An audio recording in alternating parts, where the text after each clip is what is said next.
বিএনপির সভাপতি জনাব মালেক সাহেবকে আন্তরিকভাবে ধন্যবাদ যে তিনি এবং আমাদের সাধারণ সম্পাদক কায়সার সাহেব আপনারা আমাকে একটা সুযোগ করে দিয়েছেন যে আপনাদের সঙ্গে একটু ব্যক্তিগতভাবে পরিচিত হওয়ার জন্য। কারণ প্রথম যে সভাটি আমরা করা হয়েছিল সেই সভাতে আপনার একটা বলা যেতে পারে একটা সমাবেশের মতো হয়েছে যুক্তরাজ্য বিএনপি সর্বস্তরের নেতা কর্মীদের সঙ্গে। তো সেই ক্ষেত্রে আজকের এই গ্যাদারিংটা এটা আমাদেরকে একটা সুযোগ করে দিয়েছে আপনাদের সঙ্গে মিলিত হওয়ার জন্য। আমি সেই জন্য আবারও তাদের আন্তরিকভাবে ধন্যবাদ করতে জানাই। বিষয়টা হচ্ছে যে আমরা বাংলাদেশের রাজনৈতিক ইতিহাসের একটা ক্রান্তি লগ্নে উপস্থিত হয়েছে। ক্রান্তি লগ্নটা হচ্ছে যে একটা 15 বছরের ফ্যাসিস্ট একটা দুঃশাসন তার পরাজয়ের পরে, তার পলায়নের পরে একটা প্রেক্ষিত সৃষ্টি হয়েছে, যে প্রেক্ষিতে আমরা আশা করছি যে আমরা একটা নতুন শাসন ব্যবস্থা, নতুন রাষ্ট্র কাঠামো নিয়ে একটা নতুন বাংলাদেশ নির্মাণ করবার একটা কাজ শুরু করতে পারব। আপনারা নিশ্চয়ই ভালো করে জানেন যে কোন প্রেক্ষিতে, কি অবস্থার প্রেক্ষিতে আমরা এই আন্দোলন শুরু করেছিলাম। 2008 সালে যে নির্বাচন হয়েছিল সেই নির্বাচনের পরে আওয়ামী লীগ একটা বিভিন্ন ধরনের কৌশলের মধ্য দিয়ে সে রাষ্ট্র ক্ষমতা দখল করেছিল। তারপর থেকেই আমি সেদিনও বলেছি অত্যন্ত সুপরিকল্পিতভাবে সে তার একদলীয় শাসন প্রতিষ্ঠা করবার তার যে অভিলিপ্সা, তার যে বহু আগে থেকে যে আকাঙ্ক্ষা, সেই আকাঙ্ক্ষাটাকে বাস্তবায়িত করবার জন্য সে ধীরে ধীরে ধীরে গণতান্ত্রিক যে ইনস্টিটিউশনগুলো, প্রতিষ্ঠানগুলো, সেগুলোকে ভেঙে দেওয়ার কাজ শুরু করে। এই জিনিসটা আপনারা সবাই একটু মনোযোগ দিয়ে লক্ষ্য করবেন। মূল বিষয়টা ছিল to destroy all the Democratic institutions. This is very important. এটা একটা বড় রকমের একটা বিষয়, সেটা মনে রাখতে হবে। কারণ আমরা বাংলাদেশের মানুষেরা আমরা ঐতিহাসিক সময় থেকেই, অর্থাৎ আমরা হিস্টোরিক্যালি আমরা কিন্তু আপনার ডেমোক্রেসিতে বিশ্বাস করি। অর্থাৎ সেই ব্রিটিশ আমল থেকে যখন আমরা ব্রিটিশদের অধীনে ছিলাম তখনও তো নির্বাচন হয়েছে, তখন 1 ম্যান 1 ভোট হয়েছে, তখনও আমরা ভোট দিয়ে ভারত ভাগ করেছি in 1947, if you please remember. যদি আপনাদের অনেকে বয়স্ক আছেন তারা জানেন। আমরা ভোটের কারণে 1970 সালে যখন এই দেশের মানুষ তারা ভিন্নভাবে একটা চিন্তা করলো, আওয়ামী লীগকে ভোট দিল, শেখ মুজিবকে নেতা হিসেবে নিয়ে আসলো, তখন ভোটের জন্য ক্ষমতা না দেওয়ার কারণে, অর্থাৎ ডেমোক্রেটিক রাইটসটা না দেওয়ার কারণে আমরা যুদ্ধ করেছি। আমাদের নেতা, আমাদের স্বাধীনতা ঘোষক শহীদ জিয়াউর রহমানের স্বাধীনতা ঘোষণার মধ্য দিয়ে, তাই না? সুতরাং ডেমোক্রেসি আমাদের একেবারে অন্তরে, সোলে, আমাদের ব্লাডে, ওই জায়গা থেকে যখন থেকে আপনার বিচ্যুত করা শুরু হলো এবং খুব পরিকল্পিতভাবে আমাদেরকে আপনার একটা একদলীয় শাসন ব্যবস্থার দিকে ঠেলে নিয়ে যাওয়া হতে হলো। বাই ডিপ্রাইভিং আওয়ার রাইটস, আমাদের অধিকারগুলোকে কেড়ে নিয়ে, আমাদেরকে আপনার অত্যাচার, নির্যাতন, নিপীড়নের শিকার করে, আমাদের মানুষগুলোকে আপনার গুম করে দিয়ে, ইলিয়াস আলী সাহেবের মতো অত্যন্ত তেজস্বী নেতা, পার্লামেন্টের মেম্বার সহ প্রায় 3 জন পার্লামেন্ট মেম্বার সহ প্রায় মোর দেন 700-কে তারা গুম করে দিয়েছিল। আজকেও ঢাকায় একটা আপনার বিশ্ব মানবাধিকার দিবস পালিত হয়েছে, যেখানে সমগ্র দেশের যতজন এই ডিসঅ্যাপিয়ার্ড মানুষ আছেন, যতজন নির্যাতিত মানুষ আছেন, যতজন আপনার সেই পিলখানা পিডিয়ার যে 57 জনকে হত্যা করা হয়েছিল, সবটা মিলিয়ে আজকে ঢাকাতে বেশ বড় একটা সমাবেশের মধ্য দিয়ে বিশ্ব মানবাধিকার দিবস পালন করা হয়েছে। তাহলে দেখুন, আমরা কিন্তু প্রথম থেকেই এটা ফেস করতে শুরু করেছি, অর্থাৎ আমাদের অধিকারগুলোকে কেড়ে নেওয়া। আমি জিনিসটার উপর জোর দিচ্ছি এই জন্যে যে আমাদের শুধু ক্ষমতায় যাওয়ার ব্যাপারটা নয়, কিন্তু ব্যাপারটা হচ্ছে আমার যে মিনিমাম যেটা আপনার গণতান্ত্রিক অধিকার, ওই লস দেন, সেটা আমরা হারিয়ে ফেলেছিলাম। ওইটাকে ফিরে পাওয়ার জন্য আমরা কিন্তু লড়াই শুরু করেছি। এবং দেখেন, প্রথম আঘাতটা তারা করেছে কোথায়? আমরা যে কেয়ারটেকার গভর্নমেন্ট সিস্টেমটা ইন্ট্রোডিউস করেছিলাম, অর্থাৎ যার মাধ্যমে একটা পিসফুল ট্রান্সফার অফ পাওয়ার হবে, সেই জায়গাটা কিন্তু আমরা আপনার আওয়ামী লীগ বাদ দিয়ে দিলাম। বাদ দিয়ে তারা দলীয় সরকার অধীনে নির্বাচনের ব্যবস্থা করলো। যার ফলে কি আমরা দেখেছি, পরপর 3টা নির্বাচন তারা জোর করে একদম বেআইনি ভাবে আপনার একেবারে নির্লজ্জ ভাবে তারা জোর করে নিয়ে চলে যায়। ফলে যেটা দেখা গেল যে আমরা উই লস্ট আওয়ার রাইটস। একই সঙ্গে আপনার মিডিয়া রাইটস, আমাদের ফ্রিডম অফ প্রেস, এগুলো কন্ট্রোল করা শুরু করলো। এমন একটা ভয়ের অবস্থা সৃষ্টি করলো, ভয়ের ত্রাস, একটা ফিয়ার ফোবিয়া, যে কেউ ভয়ে লিখতো না, কেউ কথা বলতো না, কথা বলতে গেলেই আপনার তাকে ডিজিটাল সিকিউরিটি অ্যাক্ট অথবা সাইবার অ্যাক্টটা দিয়ে দিত, সাংবাদিকরা ভয়ে লিখতে পারতো না, এই একটা অবস্থা তৈরি হয়ে গিয়েছিল। ফলে অনেকেই আশা ছেড়ে দিয়েছিল যে বোধহয় আর কিছু হবে না। ইতিমধ্যে নির্যাতনের প্রাথমিক পর্যায় হিসেবে কি করেছে, মিথ্যা মামলা, অসংখ্য মিথ্যা মামলা।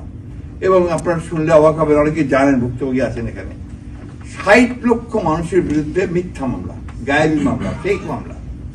যারা আইনজীবীরা আছেন এখানে, যে ফেক মামলা কি জিনিস, আপনি জানেন, ওসি সাহেব লিখে দিলেন যে অমুকখানে অমুককে ঘটনা ঘটেছে, তার সঙ্গে জড়িত ছিলেন এই 20 জন, আর তার সঙ্গে আরো অজ্ঞাতনামা 1000 জন। এটা দুটো কাজ হতো তাদের। একটা হচ্ছে যে মানুষ সবাই ভয়ে ভয়ে থাকতো, দুই নম্বর হচ্ছে পুলিশের একটা বাণিজ্য হতো, সেই ধরে ধরে মানুষকে নিয়ে আসতে হবে, তোকে এই মামলায় দিয়ে দিব, টাকা দে। এবং সেই টাকার পরিমাণ কম ছিল না, প্রচুর টাকা। আপনার অনেকেই ভুক্তভোগী আছেন, কেউ গুম হয়েছেন, কেউ আটকে থেকেছেন, বিভিন্ন ভাবে থেকে। তো সেই একটা ফেজ কিন্তু আমরা পারবো, আমরা লড়াই করেছি, আমরা কখনো বসে থাকিনি। আমাদের নেত্রী দেশনেত্রী বেগম খালেদা জিয়া, যেটা আমরা চিন্তাও করতে পারিনি, তার বিরুদ্ধে দুর্নীতির মামলা দিয়ে তাকে সম্পূর্ণ বেআইনি ভাবে, এটা ন্যায় বিচারের বাইরে গিয়ে তাকে অন্যায় ভাবে তাকে আপনার প্রথমে 5 বছরের কারাদণ্ড দেওয়া হয়, তারপর তাকে 10 বছরের কারাদণ্ড, হাইকোর্টে গিয়ে। কোর্ট কতটা বায়াস হলে ওপরে গিয়ে আরো বাড়িয়ে দেয়, সেটা কোন জায়গায় চলে গিয়েছিল। আল্লাহ অশেষ রহমত, যে বিচারক এটা করেছিলেন, তার বাড়ির ভিটা মাটি কিচ্ছু নেই, সব করে দিনাজপুর মানুষ ওই দিনই 5 তারিখে গুড়িয়ে দিয়েছে। এটা হচ্ছে আল্লাহর বিচার, এটা হচ্ছে ডিভাইন জাস্টিস। এবং সেটা আল্লাহ তখনই করেন যখন আল্লাহ দেখেন যে একে এখন ওই ডিভাইন জাস্টিস দিয়ে পরাজিত করতে হবে, তাই না? তো সেই আল্লাহ তাআলা অশেষ রহমত যে আমরা বাংলাদেশের মানুষের সেই ডিভাইন জাস্টিস পেয়েছি এবং সেটা ঘটেছে। আমাদের নেতা তারেক রহমান সাহেব, আমাদের আমরা বলি যে তরুণ প্রজন্মের নতুন চিন্তা ভাবনা নিয়ে নতুন তিনি এসেছেন এবং বাস্তবতার সঙ্গেই এসেছেন। সেই মানুষকেও তারা প্রথমে আমরা অ্যারেস্ট করেছে, শারীরিক নির্যাতন করেছে, পরবর্তীকালে তাকে মিথ্যা মামলা দিয়ে 30 মামলা। কি মামলা? খুব ভয়ঙ্কর মামলা। একটা মামলা হচ্ছে যে হাসিনাকে হত্যা করার চেষ্টা করা, 21 সালে। আর একটা কি 10 ট্রাক অস্ত্র পাচার করা। এই ধরনের জঘন্যতম সমস্ত মামলা দিয়ে তাকে নির্বাসিত করা হয়েছে, বিদেশে রাখা হয়েছে। তো জানেন যে তার ছোট ভাই আরাফাত রহমান কোকো, তিনি অসুস্থ, বিনা চিকিৎসা অসুস্থ অবস্থায় চলে গেছেন। এইরকম একটা ট্রমা একটা নিয়ে আমাদের নেতা, আমাদের নেত্রী দেশনেত্রী খালেদা এবং আমাদের নেতা তারেক রহমান সাহেব কিন্তু ধৈর্য ধরে তারা মোকাবেলা করেছেন। ম্যাডাম জিয়াকে আমরা আপসীন নেত্রী বলি, তাই না? গণতন্ত্রের আপসীন নেত্রী। উনি আবার প্রমাণ করেছেন যে তিনি হচ্ছেন আপসীন। দেখেন, একবারের জন্য তিনি দেশ ছেড়ে কোথাও যান নাই এবং বারবার বলেছেন যে আমার বাইরে কোনো বাড়ি নেই, ঘর নেই, আমার কোনো উপায় নাই যদি আমি আমার চলতে পারবো, আমার বাইরে যাওয়ার কোনো সুযোগ নাই, আমি দেশেই থাকবো, দেশের মানুষের সঙ্গে আমার ভাগ্য জড়িত, আমি সেটাই করবো। এই মহিলাকেও তারা ওইভাবে রেখেছে। আজকে এখানে অনেক ভাই বলেছেন, তারা অনেকে, আমি চিনি অনেককে, যারা নির্যাতিত হয়েছেন, যারা এখনো আপনার সঠিকভাবে বাড়িঘর ফেরত পাচ্ছেন না, বাড়িঘর দখল হয়ে গিয়েছে। আমাদের দেশে আইন তো আবার আপনার কি ঝামেলা, আপনাদের এখানেও বিলাতের আইন ফলো করে, তো সেই পুরোনো আমার বিলাতের আইনও ফলো করে। ফলে এখানে এই বাড়িঘর সম্পত্তির যে আইনটা, এই আইনটা তো আপনি যতক্ষণ না বদলানো যাবে, আপনি তো ওখান থেকে বেরোতে পারবেন না। যার ফলে ধৈর্য ধরতে হবে। আমরা ওখানে জোর করে কিছু করা যাবে না, আইনের মধ্যে দিয়ে যেতে হবে। আমরা সেগুলো আপনার সংস্কারের জন্য, পরিবর্তনের জন্য আমরা কাজ করেছি, ইতিমধ্যে আমরা সাবমিটও করেছি। আমরা সংবিধান সংশোধনের জন্য বা পরিবর্তনের জন্য কমিশন করা হয়েছে, সেই কমিশনের কাছে আমরা আমাদের প্রস্তাবটা দিয়েছি। সবচেয়ে বড় জিনিস হচ্ছে আমরা একটা 31 দফা দিয়েছিলাম ফর চেঞ্জ, রাষ্ট্র ব্যবস্থার পরিবর্তন, রাষ্ট্র কাঠামোটার পরিবর্তন। কারণ আমরা দেখেছি যে এই রাষ্ট্র কাঠামোতে আপনার ওই কর্তৃত্ববাদী হওয়ার সম্ভাবনা খুব বেশি, ফ্যাসিস্ট হয়ে যাওয়ার সম্ভাবনা সবচেয়ে বেশি। সুতরাং রাষ্ট্রপতি এবং প্রধানমন্ত্রী এই দুজনের ক্ষমতা থেকে ভাগ করতে হবে, ব্যালেন্স আনতে হবে, এবং একটা মানুষকে সকল ক্ষমতার অধিকারী করা যাবে না, যে কারণে প্রধানমন্ত্রীর ক্ষমতাকে আমরা কমিয়ে নিয়ে আসার চেষ্টা করেছি। ওই 31 দফা আপনারা নিশ্চয়ই অনেকে পেয়েছেন, এটা ভালো করে পড়বেন। বিশেষ করে আমি আইনজীবীদেরকে বলবো এবং যারা পড়াশোনা করেন, বইটি লেখেন, 31 দফাটা কিন্তু একটা ম্যাগনা কার্টা। আপনারা এটা যদি ঠিক মতো বোঝেন, ঠিক মতো পড়েন, তাহলে কিন্তু আর অন্য কোনো কিছু দরকার হয় না। এটাই হচ্ছে আমরা নতুন পৃথিবী, নতুন বাংলাদেশ দেওয়ার আমরা একটা স্বপ্ন মানুষ স্বপ্ন আমরা দেখাতে পারি, তাই না? এটার জন্য কি করতে হবে? এটার জন্য আপনাদেরকে কাজ করতে হবে, যেটা আগে করেছেন ফ্যাসিবাদের হাত থেকে মুক্তি পাওয়ার জন্য। একইভাবে এই 31 দফাকে পপুলার করার জন্য এটা সরকারের কাছে প্রচার করতে হবে। আরেকটা কথা সেদিন আমি সেটা বলেছি, এখনকার এই যুদ্ধ আপনার সমাবেশের যুদ্ধ নয়। এখন যে যুদ্ধটা আপনাকে করতে হবে, এখনকার যুদ্ধ সেই যুদ্ধ আপনি স্লোগান দেওয়ার যুদ্ধ নয়। এখনকার যুদ্ধ হচ্ছে আপনার ওই যে মোবাইল সেট আছে, এই মোবাইল সেটে সাইবার ওয়ার, আপনাকে সাইবার ওয়ার করতে হবে। আর ফেসবুক কিন্তু হচ্ছে ব্যক্তি কেন্দ্রিক, অল্প লোকের কাছে যায়, কিন্তু আপনার অন্যান্য যে ডিভাইসগুলো আছে সেই ডিভাইসগুলোতে আপনি বেশি মানুষের কাছে পৌঁছাতে পারবেন। এই ধরনের ডিভাইসগুলো ইউজ করবেন। আমি এই জন্য সাজেস্ট করবো, আপনার এখানে অ্যাডভান্স মানুষ অনেকেই আছেন, যে যুক্তরাজ্য বিএনপি একটা আইসিটি সেল, মানে আপনার যে ইনফরমেশন সেল তৈরি করবে, এবং তারা একটা সোশ্যাল মিডিয়া সেল তৈরি করবে। আপনাদের বাংলাদেশি নতুন উচ্চ শিক্ষিত, আইসিটি অত্যন্ত উচ্চ শিক্ষিত, আপনার ইনফরমেশন টেকনোলজিতে যারা অনেক পারঙ্গম, এরকম বহু ছেলে আছে, এবং তারা কাজ করতে চায়, তারা বিএনপিকে সাহায্য করতে চায়, বাংলাদেশকে সাহায্য করতে চায়। তাদের সঙ্গে আপনাদেরকে যোগ স্থাপন করতে হবে। শুধু হই হই করলাম, স্লোগান দিলাম, এতে কিন্তু আপনি এই যুদ্ধ জয় করতে পারবেন না। আপনি খেয়াল করে দেখবেন যে এই যে আপনার 5 তারিখের পরে ভারত মুহূর্তের মধ্যে সমস্ত পৃথিবীকে জানিয়ে দিল যে বাংলাদেশে বিএনপি সংখ্যালঘুদের উপরে নির্যাতন করছে, ঠিক না? করেছে কিনা? সেম তো বটেই, বাট আপনারা কি ব্যবস্থা নিয়েছেন? আপনাদেরকে, আপনার যেটা দরকার ছিল, এটাকে আপনার সাথে সাথে কাউন্টার করা, ট্রু পিকচার। 1 2 নম্বর, ব্রিটিশ গভর্নমেন্টকে বলা, আপনাদের ব্রিটিশ গভর্নমেন্টের 4 জন এমপি পার্লামেন্টে দাঁড়িয়ে বিএনপির বিরুদ্ধে কথা বলেছে, বাংলাদেশের বিরুদ্ধে কথা বলেছে, বলেছে না?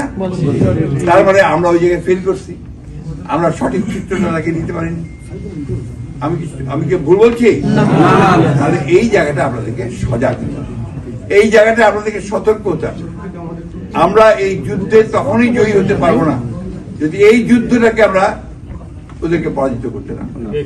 সেই জন্য আমি অনুরোধ করব যে আপনারা এই দিকটা খেয়াল রাখেন, যারা এগুলোর সঙ্গে সংযুক্ত আছেন তাদেরকে নিয়ে আসেন, নিয়ে এসে তাদেরকে দিয়ে আলাদা সেল করেন। পয়সা নেবেন আপনাদের কাছে, ওরা আপনাদেরকে বলে দেবে যে আপনি এইভাবে এইভাবে করেন, এই জিনিসগুলো দেন, তারা করে দেবে। You have to take lessons and training from them. আমি তো খুব বেশি কিছু জানি না এটা সম্পর্কে, কিন্তু আমি জানার চেষ্টা করছি এই বয়সেও। এটা না করলে এখন যুদ্ধ জয় করা যাবে না, এটা বাস্তবতা। আপনি যতই চিৎকার করি, যতই বড় মিছিল করি, কোনটা কাজে দেবে না যদি আমি স্বপ্নে রাখি। নাহলে দেখেন ওই কয়েকজন মাত্র লোক ইসকনের, তারা একটা ঘটনা ঘটলো, আর গোটা মানে ভারত জুড়ে না, গোটা পৃথিবী জুড়ে তার বিরুদ্ধে কথা বলে ফেললো, ঠিক না? এই জিনিসটা বন্ধ করতে হবে, তাই না? নাম্বার 2 যেটা হচ্ছে যে আমরা গণতন্ত্রের জন্য সংগ্রাম করেছি, আমরা গণতন্ত্রের জন্য লড়াই করছি। এই বিষয়টা এদেরকে বোঝাতে হবে যে আমার যে লড়াইটা ছিল, লড়াইটা আছে, সেটা কিন্তু ডেমোক্রেসির জন্য, তুমি ডেমোক্রেসির মাদার বলে নিজেকে পরিচয় দাও, যে যুক্তরাজ্য হচ্ছে গণতন্ত্রের পাদপীঠ, এখান থেকে সেইটাকে হলে তুমি গণতন্ত্রকে সমর্থন করো। আমরা বাংলাদেশের মানুষেরা গণতন্ত্রের জন্য প্রাণ দিয়েছি, লড়াই করে, আমাদের ছেলেরা রক্ত ঢেলে দিয়েছে, 5 বছরের শিশু থেকে শুরু করে আপনার 90 বছর বৃদ্ধা পর্যন্ত গুলি খেয়েছে, তাই না? তো সেই জায়গাগুলোকে ভালো করে বোঝাতে হবে।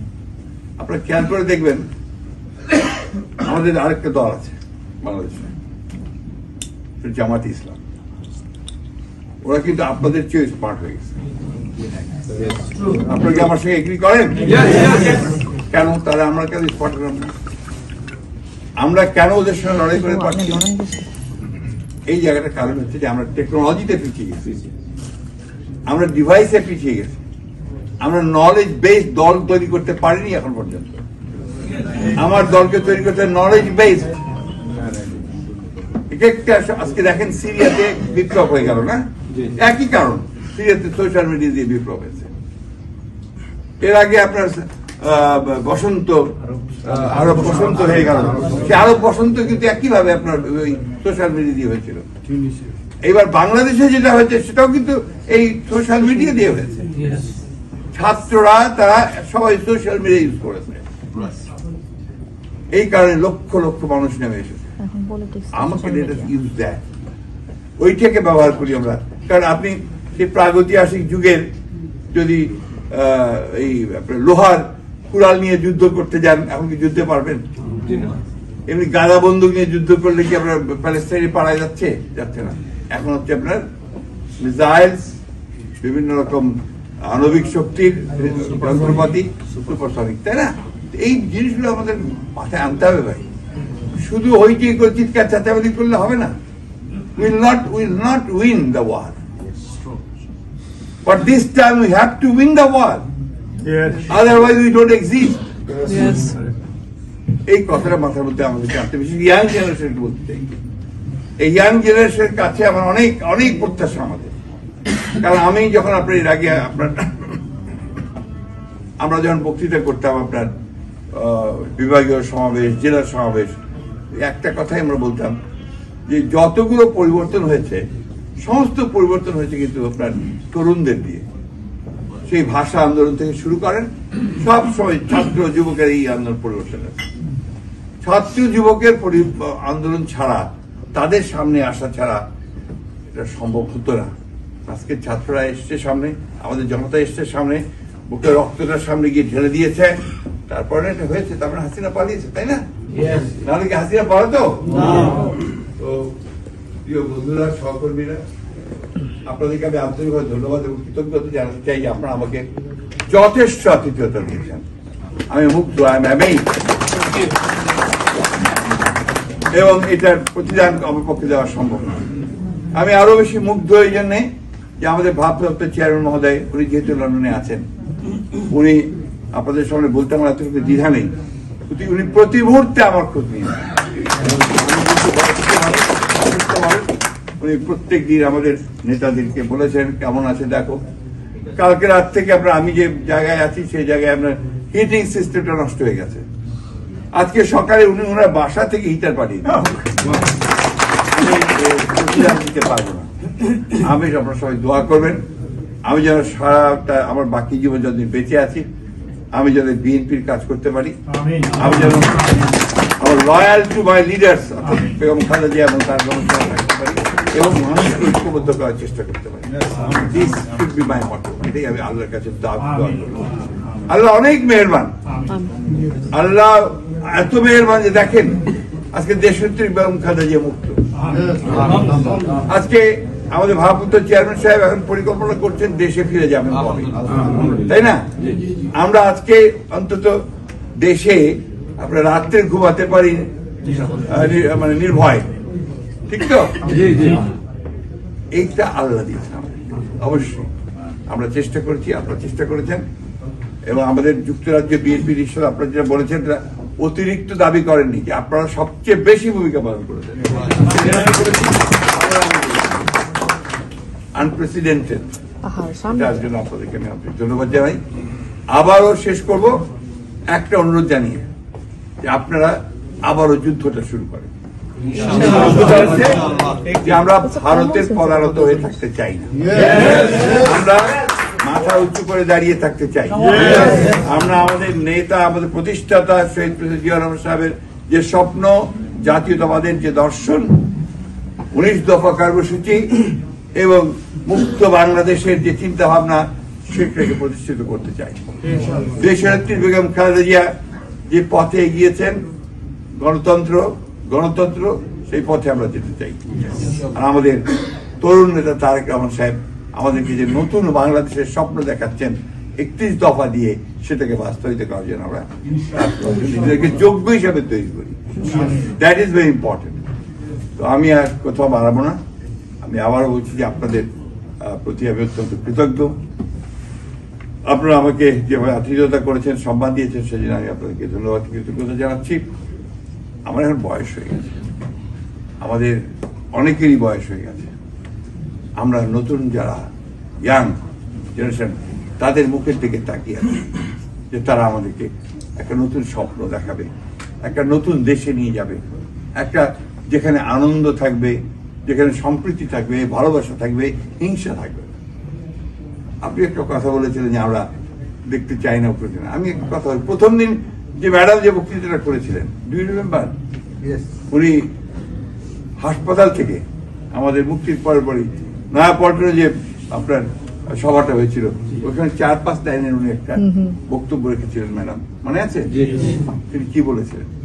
তার প্রধান যে কথাটা ছিল যে অনেক রক্তপাত হয়েছে, অনেক ক্ষতি হয়েছে, আর রক্তপাত নয়, আর প্রতিহিংসা নয়, প্রতিশোধ নয়। আসুন আমরা এখন সবাই মিলে ঐক্যবদ্ধ হয়ে দেশকে গড়ে তোলার চেষ্টা করি, ভালোবাসার একটা বাংলাদেশ গড়ে। That is most important. এটা আপনারা সবাই মনে রাখবেন। আর একটা কথা, বিদেশে বাংলাদেশের যে সম্মান, সৌন্দর্য, এটা কিন্তু আপনাদের হাতে। How you behave, how you move, সম্পূর্ণ কিন্তু আপনাদের উপর নির্ভর করে, তাই না? এটা মাথায় রাখতে হবে। আর ছেলে মেয়েদেরকে আপনারা সবাই জানি খুব ভালো ভালো জায়গায় পড়াশোনা করাচ্ছেন, ওদেরকে বাংলাদেশের প্রতি ভালোবাসা আনাতে হবে। একটু তাদেরকে আপনাকে বোঝাতে হবে যে হোয়াট ইজ বাংলাদেশ, কেন আমরা বাংলাদেশের পক্ষে কথা বলি। রুটের প্রতি তার যে আকর্ষণ, সেটাকে সৃষ্টি করতে হবে। এটা আপনাদের দায়িত্ব। আমি আপনাদেরকে আবারও ধন্যবাদ জানিয়ে এবং আপনাদের প্রতি কৃতজ্ঞতা জানিয়ে আমার বক্তব্য শেষ করছি।